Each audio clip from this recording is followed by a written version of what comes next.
Bueno, muchísimas gracias, José, por estar acompañándonos aquí hoy en nuestro segundo episodio de nuestro programa Energía y Libertad. Y la verdad es que súper contentos de poder meternos hoy contigo a conversar sobre todo el tema del petróleo en Venezuela, la geopolítica de la energía y hablar también sobre el paper que escribiste para nuestra organización Ciudadanía Sin Límites. ¿Cómo estás? Bueno, en primer lugar, muy agradecido. Me encanta esta invitación que me das a venir a conversar. Tú sabes, últimamente a uno se le hace difícil ir en las entrevistas porque en todos lados lo censuran. A todo el que no opine como el gobierno está censurado. Así que... Bueno, lo bueno es que en este espacio tienes toda la libertad para hablar que quieras. Eso es lo que me gusta. Mira, José, vamos a arrancar. Correcto. Vamos a hablar un poco sobre cómo estás viendo tú el escenario energético hoy de Venezuela. ¿Cómo está el petróleo y la industria petrolera hoy en el país? Mira, a ver, digamos hay dos escenarios. Un escenario A, dentro del cual es esquema político, en el cual no tenemos futuro. Un escenario B, en el cual se produzca un cambio político y seamos capaces de ofrecer seguridad jurídica, garantía, confianza a los inversionistas. Bueno, entonces el futuro de Venezuela es increíble. Mira, Venezuela es un país especialmente dotado para cualquier cosa que tenga que ver con energía. Y fíjate que no estoy hablando solo de petróleo. Petróleo tenemos todo el que podamos necesitar. El gobierno nos dice que tenemos 300.000 millones de barriles de reserva de petróleo. Y como lo que estamos produciendo es más o menos 300 millones al año, eso significa que tenemos reservas probadas de petróleo al nivel actual de producción por 1000 años. Bueno, ¿qué significa eso? Que tenemos que aumentar la producción considerablemente. Pero cuando uno habla de aumentar la producción petrolera, hoy en día hay mucha gente que tiene reservas. Tiene reservas por el tema ambiental. La gente dice, el petróleo es contaminante. El petróleo y el gas natural, que tenemos muchísimo también, es contaminante porque produce CO2. Y entonces el CO2 se le responsabiliza del recalentamiento de la atmósfera. El CO2 se acumula en la atmósfera e impide que los rayos solares que puedan rebotar a la atmósfera se mantienen dentro de la atmósfera, y entonces eso se le atribuye a él el recalentamiento global que a todo el mundo angustia tanto. Pero tú sabes, el caso de Venezuela es distinto. Nosotros podemos producir petróleo con muy poco daño ambiental. ¿Sabes por qué? ¿Por qué? Primero porque el 53% del territorio nacional está cubierto por selvas tropicales. Y resulta que las selvas tropicales son el sumidero natural del CO2. Ese CO2 que en otras partes se queda en la atmósfera y puede hacer daño, en Venezuela cae en las selvas tropicales. Y las selvas tropicales es el alimento de la vegetación, se transforma en materia orgánica. Entonces, ese CO2 que en otras partes hace daño, en Venezuela cae, alimenta la vegetación y a través de un fenómeno que se llama la fotosíntesis, consume el carbono y desprende el oxígeno, y más bien ayuda a abastecer el oxígeno de la atmósfera. O sea que en Venezuela podemos producir petróleo con muchísimo menos daño ambiental que en otros lados. Fíjate que el petróleo usualmente se produce en zonas desérticas. En Arabia Saudita, por ejemplo, bueno, ahí no hay nada que absorba el CO2. Sí, no. Pero en Venezuela sí. Entonces tenemos un potencial inmenso para producir petróleo con poco daño ambiental. Pero además tenemos un potencial enorme de energía hidroeléctrica. El Guri es uno de los ríos más caudalosos del mundo. Y como sabes, ahí tenemos 6 grandes presas. Tenemos un potencial de producir energía hidroeléctrica que no causa daño ambiental. Todo lo contrario, es un combustible limpio que nos permite producir muchísima energía. Pero en segundo lugar tenemos mucha agua.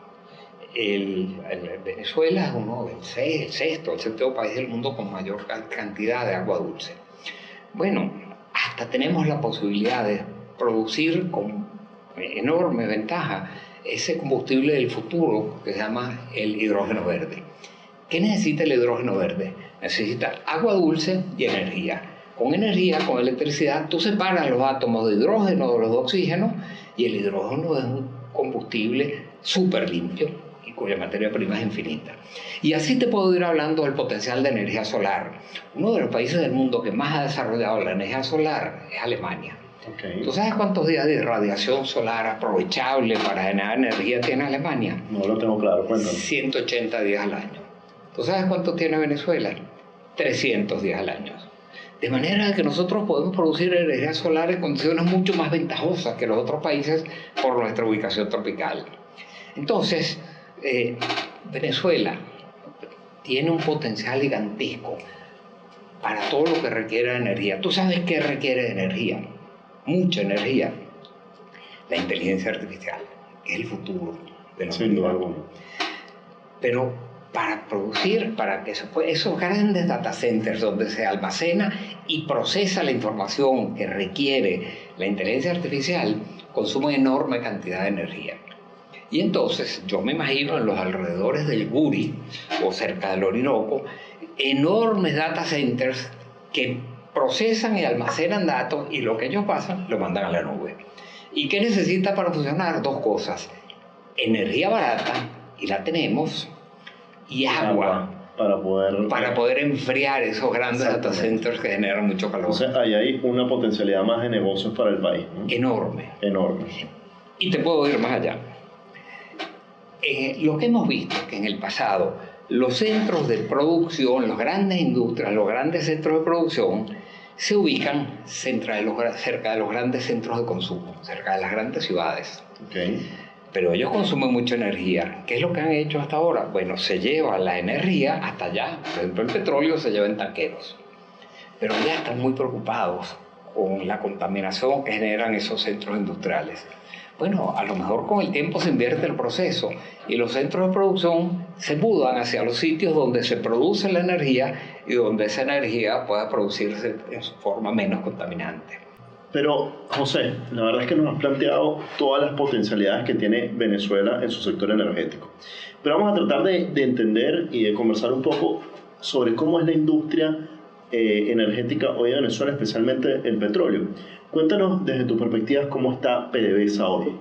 Está destruida, está destruida. Yo la conozco bien, yo fui director de PDVSA. Hasta el mismo día en que ganó Chávez, por cierto, que presenté mi renuncia, porque sabía por dónde se venía. PDVSA era, según Petroleum Intelligence Weekly, la segunda mayor empresa petrolera del mundo entero, solo superada por Saudi Aramco, Arabia Saudita. Estábamos en aquel momento en medio de un proceso que se llamaba la apertura petrolera. Habíamos logrado que el Congreso Nacional y que la comunidad, que la sociedad venezolana aceptase que se requerían inversiones privadas en la industria petrolera y que, manejado adecuadamente, eso para nada afectaba a la soberanía. Tuvimos que ir con mucho cuidado. Empezamos por pedirle a la Corte Suprema de Justicia que definiese un marco legal a través del cual pudiesen aceptarse inversiones privadas sin que eso afectara las leyes de nacionalización que existían. Pero en segundo lugar, nos dimos cuenta, una vez que la Corte Suprema lo aprobó, que es que el problema era más político que jurídico. Entonces tuvimos que ir a convencer al Congreso Nacional de que aprobase las leyes que requería la apertura petrolera. O sea, ¿tú sientes que de alguna forma el mito, digamos, de la soberanía nacional, el mito antiimperialista, pero también el mito socialista de controlar la economía, eran obstáculos para poder avanzar hacia ese modelo mixto que se logró en los 90? Claro, fue muy difícil convencer, pero al final todos lo entendieron. ¿Cómo lograste hacer que todos lo entendieran? No, todo. Eso fue, bueno, PDVSA estuvo trabajando intensamente durante años. Pero tú sabes lo que finalmente pasó. Vino la guerra del Yom Kippur y el embargo petrolero árabe. Entonces el mundo necesitaba desesperadamente de petróleo. Estamos hablando de 1991-92. Pero Venezuela estaba en medio de una profunda crisis económica. No sé si te acuerdas, la crisis financiera había desaparecido la mitad del sistema bancario, del sistema financiero nacional. Entonces nosotros necesitábamos poder producir más petróleo y el mundo necesitaba más petróleo. Si vencíamos la resistencia política, íbamos a recibir las inversiones necesarias. Y se logró. y comprometimos 65.000 millones de dólares de inversión en aquel momento. ¿De inversión extranjera? De inversión en conjunto para la apertura petrolera. Si se hubiesen adelantado los procesos que venían adelantando maravillosamente, Chávez lo frustró, hoy en día Venezuela debería estar produciendo más de 6 billones de barriles diarios de petróleo y apenas estamos produciendo 800.000. Y tú dices, ¿cómo es posible? Entonces, Chávez vuelve a sacar el tema de la soberanía. Es que la inversión extranjera afecta a la soberanía, o la inversión privada, incluso la soberanía. Tú sabes, yo pienso que la mayor pérdida de soberanía que yo me puedo imaginar es el hambre. En este momento en Venezuela una buena parte de la población está pasando hambre. En este momento cerca del 50% de la población de Venezuela vive bajo condiciones de pobreza extrema. Entonces tú me vas a decir que el que se venga inversión extranjero para aumentar la producción y resolver el problema de esa población no es un tema mucho más importante que estar hablando de filosofía. Pero tú sientes que esa vocación o esa visión en torno a la soberanía, a anticapital extranjero, anticapitalismo de alguna forma, ¿es algo que comparte la inmensa mayoría de los venezolanos o es más bien una cosa de los políticos? ¿Cómo lo ves tú? Yo creo que es más una cosa de los políticos. La inmensa mayoría de los venezolanos lo que quiere es que la economía venezolana se recupere. Y si nosotros creamos las condiciones necesarias, si nosotros somos capaces de atraer la inversión privada necesaria para reactivar, la economía venezolana se puede reactivar muy rápidamente. Te cuento, si estimamos qué inversión haría falta destinar para recuperar lo que producíamos antes, bueno, deberíamos estar produciendo, cuando Chávez llega estábamos produciendo casi 3,5 millones de barriles. Hoy en día habría que invertir una cifra del orden de 25.000 millones de dólares por año durante los próximos 10 años para volver a lo que producíamos hace 25 años o hace 20 años. La mitad, por cierto, es gastos de operación que vienen de las propias operaciones de la empresa, pero para que haya operaciones de la empresa primero hay que hacer las inversiones para producir. Claro. El efecto multiplicador de eso sería inmenso. ¿Tú te imaginas que nosotros tuviésemos que recuperar las refinerías de venezolanas que están ya obsoletas completamente? La enorme inversión que habría que hacer nada más que para recuperar las refinerías. Teníamos 6 grandes refinerías. Bueno, inmediatamente se reactivaría el sector metalmecánico del país. Inmediatamente se reactivaría el sector minero del país, se reactivaría el sector de la construcción, se reactivarían todos los insumos y materiales que requiere eso. Y entonces eso tiene un efecto multiplicador, es como ondas expansivas sucesivas que van abarcando toda la sociedad y todos los sectores. Totalmente, y eso es un efecto que tiene en la economía hasta hiperlocal de los pueblos donde están estas refinerías y que también tendría un impacto desde la señora que va a hacer los almuerzos de esos obreros que van a trabajar allí hasta los choferes que los van a transportar. Es decir, obviamente eso motorizaría buena parte de la economía venezolana. Esa gente que va a trabajar allá tiene que consumir. Alguien tiene que producir lo que ellos van a consumir, desde alimentos hasta cualquier otra cosa. Alguien tiene que construir las viviendas donde ellos van a vivir. Alguien tiene que generar la electricidad que se va a requerir. Entonces cada uno de esos sectores va generando olas expansivas de inversión, más inversión. Fíjate, eso solo se logra con confianza. Bueno, quisiera que profundizáramos entonces un poco más en eso, José. Fíjate, ¿qué hay que hacer para lograr liberar esas capacidades que tiene Venezuela? Especialmente, quería que empezáramos con el tema de PDVSA. ¿PDVSA se puede recuperar? ¿Tiene sentido recuperarla? ¿Cómo ves tú eso? ¿Y qué habría que hacer para poder echar a andar la industria petrolera venezolana? Mira, la industria petrolera es recuperable. Yo tengo mis dudas de que PDVSA sea recuperable. Lo digo con gran dolor. Yo le dediqué muchos años en mi vida a PDVSA y mucho esfuerzo y mucha energía. Está tan contaminada y tan destrozada. Ya aquella gente no está... Te pongo un ejemplo. El que iba a trabajar en PDVSA no iba a buscar un puesto de trabajo. Iba a buscar una carrera de por vida. Y el que entraba a esa carrera, cada 6 meses era sometido a un examen, una evaluación. Y entonces los que salían bien en las evaluaciones sucesivas se le aceleraba la carrera. Y entonces la llamada meritocracia. Eso forma la meritocracia. Y PDVSA llegó a tener, gracias a la meritocracia, un personal extraordinariamente bien capacitado. Pero ya no está, esa gente ya no está allí. Tenemos que volver a reconstruir eso para volver a tener la PDVSA que teníamos. Pero PDVSA era mucho más de lo que uno lo imagina aquí. ¿Sabes que PDVSA tenía 22 refinerías en el mundo? Sí. Teníamos, en los Estados Unidos, por ejemplo, teníamos 7 grandes refinerías. Teníamos oleoductos o participación en oleoductos que atravesaban a los Estados Unidos de sur a norte. Teníamos 15.700 estaciones de servicio abanderadas con la marca Citgo, que es 100% perteneciente a PDVSA. Abastecíamos el 10% del mercado interno de gasolina de los Estados Unidos. ¿Y cómo lo hacíamos? Con una integración vertical perfecta. Producíamos el petróleo aquí en nuestros yacimientos, lo refinábamos en nuestras refinerías aquí o allá, porque allá teníamos 7 refinerías. Lo transportábamos en nuestros oleoductos aquí o allá, porque como te dije, allá también teníamos refinería. Lo transportábamos en nuestros propios tanqueros y supertanqueros. Salía de Venezuela ese petróleo en un tanquero que tardaba 4 o 5 días en anclarse en el Golfo de México frente a alguna de nuestras refinerías. Y aquella integración vertical perfecta producía un crecimiento enorme. Lo mismo pasaba, en Europa tenemos 7 refinerías. ¿Sabes cuántas refinerías nos quedan en Europa? ¿Cuántas? Ninguna. Okay. En el Caribe teníamos 2 refinerías, ya no las tenemos. En los Estados Unidos tenemos 7 refinerías, nos quedan 3. En Venezuela tenemos 6 refinerías destruidas.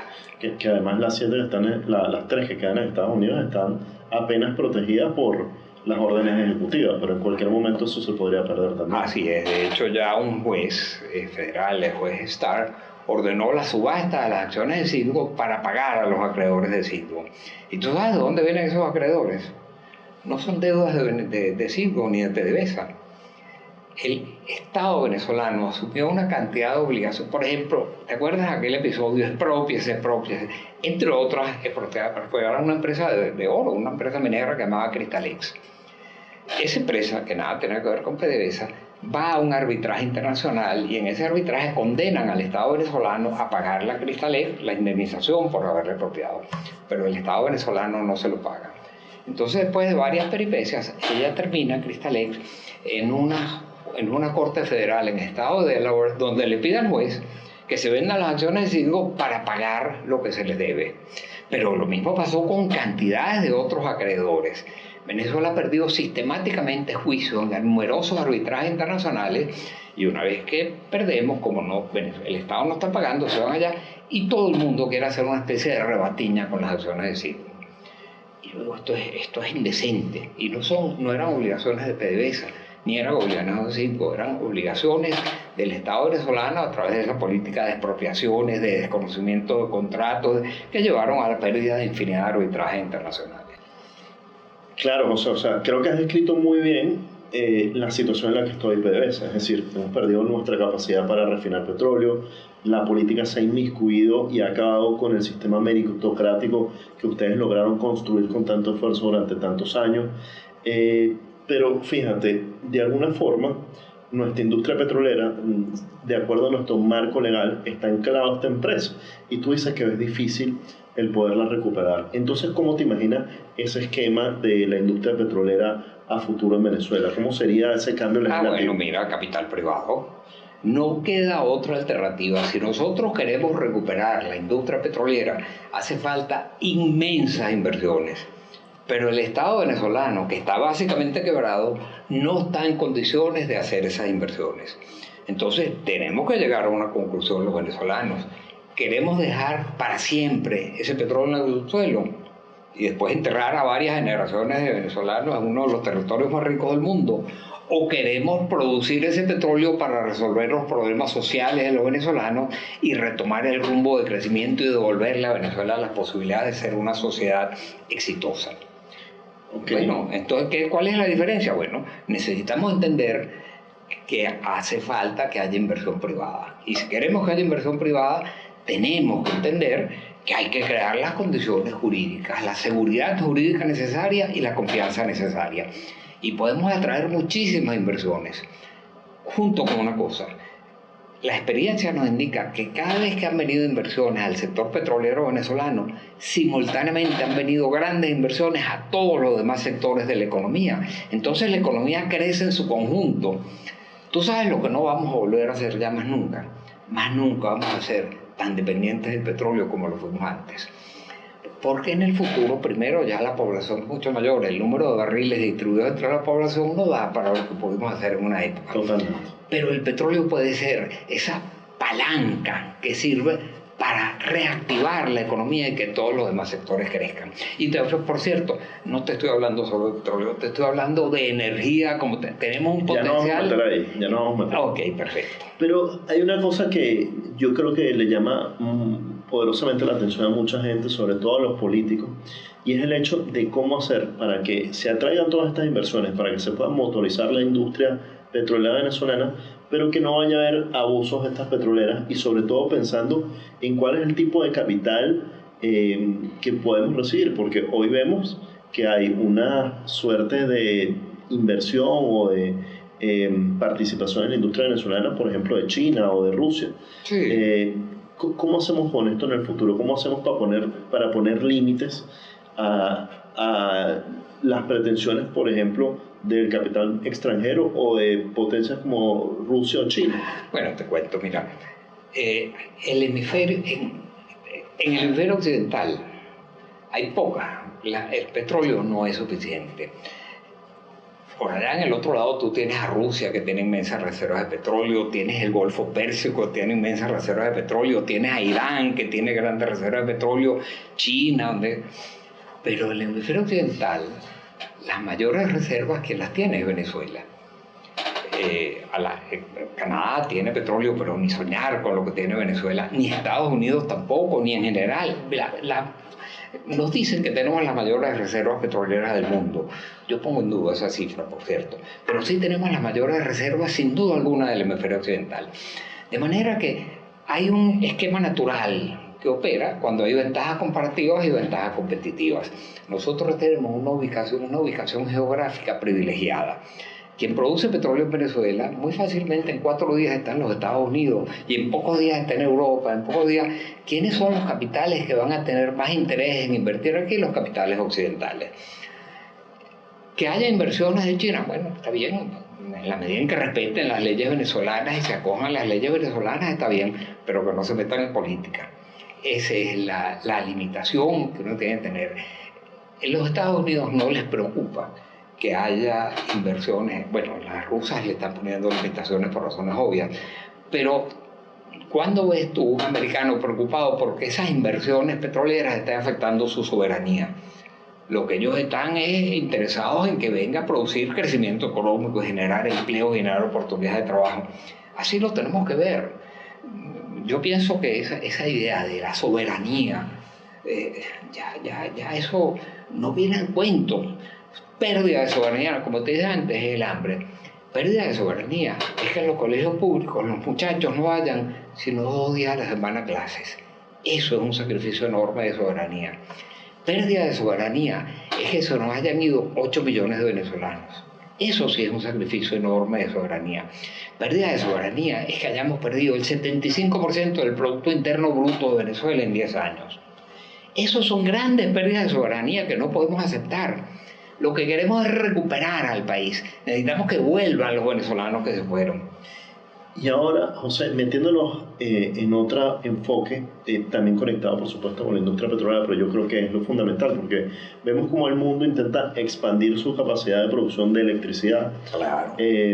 Pero sin embargo, nosotros creo que de alguna forma tenemos un grave problema, porque vamos a necesitar aumentar nuestra capacidad de producir electricidad para aumentar la producción petrolera y tener más ingresos, pero al mismo tiempo hoy no tenemos suficiente dinero para expandir nuestra capacidad eléctrica, y para eso vamos a necesitar la industria petrolera. ¿Cómo ves eso? ¿Cómo ves el futuro de la industria eléctrica en Venezuela? Es que todo está interconectado.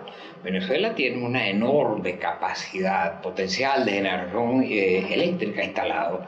Lo que pasa es que está operando quizás al 35% de su potencial. Primero tenemos que recuperar el potencial que tenemos instalado. Pero después vendrán más nuevas inversiones. En la medida en que se vaya requiriendo, vendrán las inversiones que se requieran. ¿Y ves allí también el capital privado? Por supuesto. En la medida en que haya el atractivo y las condiciones y la seguridad, también vendrá el capital privado. El Estado no tiene capacidad para resolver los problemas que se han acumulado en Venezuela. No los tiene. Entonces, por eso que vamos a necesitar el capital privado para poder recuperar este país. Incluso antes, cuando uno hablaba de la posibilidad de privatizar la industria petrolera, inmediatamente había un rechazo gigantesco. Ya hoy en día ese rechazo no es como el que de antes, porque lo que queremos es que se produzca petróleo, que se aproveche el potencial en todos los sectores de la economía venezolana. ¿Qué llamas tú privatizar petróleo? Bueno, que privatizarle, pero con reglas claras, con leyes claras y con las condiciones que fije, bajo las condiciones que fije la nación venezolana, el Estado venezolano. Pero si el Estado venezolano no puede aportar las inversiones, no le podemos pedir a la población venezolana que se muera de hambre y que se sacrifique. ¿Por qué? José, y entonces, para cerrar, yo me gustaría escucharte contándole a los venezolanos cómo te imaginas tú el futuro de la industria petrolera, porque todos sabemos lo que va a pasar si seguimos en estas condiciones autocráticas y si seguimos con estas mismas políticas, que no es otra cosa que el empobrecimiento. Eso los venezolanos lo tenemos muy claro. Pero yo quiero que termines y cerremos esta muy agradable conversación, que nos cuentes qué hace falta y cómo ves en concreto ese futuro. Inversión privada, seguridad jurídica y confianza. Cuando hay confianza, hay inversión. Cuando hay inversión, crece el empleo. Cuando crece el empleo, crece el consumo. Cuando crece el consumo, alguien más tiene que invertir para producir los bienes adicionales que requiere la sociedad. Y por esa vía se forma un círculo virtuoso de crecimiento de la economía y la sociedad en su conjunto. Claro, tú puedes tomar el otro camino, matas la confianza, que es lo que hemos hecho. Cuando matas la confianza, disminuye el empleo. Cuando disminuye el empleo, cae el consumo. Cuando cae el consumo, empiezan a cerrar fábricas, y entonces entran en un círculo vicioso de empobrecimiento. Depende de la sociedad venezolana escoger cuál camino quiere, el del círculo vicioso de empobrecimiento o el del círculo virtuoso de crecimiento. Pocos países en el mundo tienen la posibilidad de adoptar ese segundo camino con todas las ventajas comparativas y competitivas como las tiene Venezuela. Es increíble el potencial que tiene Venezuela, pero igualmente increíble es cómo hemos hecho tanto daño. Y además tenemos que necesitamos que regrese los venezolanos. Mira, una pirámide poblacional, como su nombre, es una pirámide donde en la base grande de la pirámide está la gente más joven y en la punta de la pirámide está la gente más vieja. Lo que le está pasando a la sociedad venezolana es que, mira, esa pirámide tiene como un cinturón en la mitad, como si hubieran puesto una correa y lo era, perdónenme. ¿Por qué? Porque se fueron 8 millones de venezolanos. Pero ¿quiénes son los venezolanos que se fueron? Los que están en edad de trabajar entre los 18 y los 50 años. Entonces, ¿cómo puedes recuperar a un país si no recuperas esa población que es la que va a mantener tanto a los viejos como a los jóvenes? Por eso necesitamos devolverles la confianza y devolverles el futuro. Y eso nada más lo podemos hacer con confianza, con inversiones, con seguridad jurídica, con iniciativas y con capital privado. Pero si tomamos ese camino, pocos países tienen un potencial como el que tiene Venezuela. Yo soy muy optimista respecto al futuro de Venezuela, pero profundamente optimista. Y se lo digo siempre a mis hijos que están afuera. Les digo, aprovechen la experiencia, me estarán afuera, pero esa les va a ser muy útil para cuando regresen a Venezuela. Totalmente. Bueno, muy inspiradoras tus palabras. Te agradecemos mucho que te hayas tomado estos minutos de conversar con nosotros y espero que te volvamos a tener aquí muy pronto, ya en otro escenario del país donde estemos analizando cosas positivas que pasen en la industria energética. Y inevitablemente va a ocurrir. Claro que sí. Inevitablemente va a ocurrir. Jesús, muchísimas gracias por tu invitación.